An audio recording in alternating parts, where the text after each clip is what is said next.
So, Chris, how good is your memory? It gets worse as I get older, which I've become aware of, which is kind of frustrating. It's pretty good. I have a pretty good visual memory, but I have a tendency to remember, you know, if I see a film and I remember it 6 months later, I tend to remember it reversed, as in left to right of the frame, which is a sort of peculiarity I've noticed in my memory, which is kind of weird.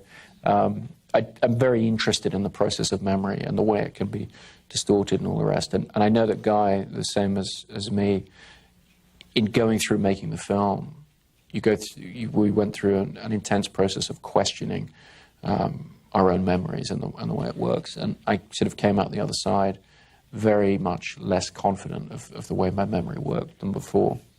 And then the script and Leonard's systems and the way the plot points come together relating to memory, they are just extrapolations of the way I try and help my short-term memory myself.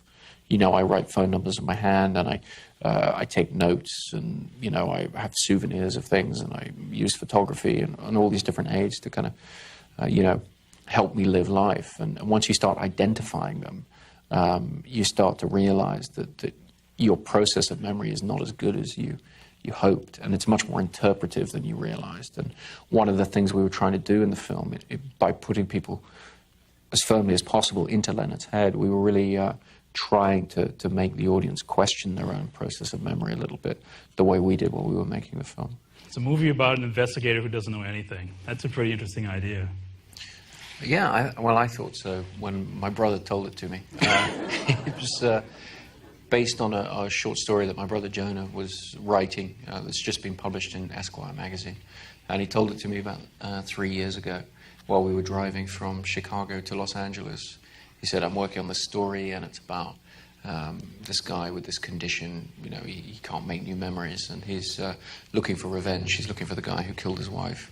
And I just thought it was such a fantastic idea, such a way into the film noir genre, a way to kind of reassess some of the over-familiar tropes, really. And, you know, I said to him, well, can I take it and write a screenplay from it while you work on your story, you know, and get it the way you want? And he said yes, which was lucky, because I think it took him as long to finish writing the story as it did for us to finish making the film.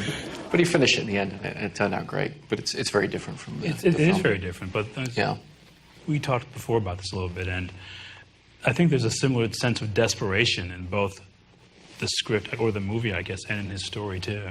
Yeah, I think there's a similar sense of desperation. I think the story represents kind of the point of origin, kind of the backstory for the film, in a way. And the other thing that Jonah and I collaborated on that he really created was the website for the film, which is at otnomem.com, which is memento spelled backwards.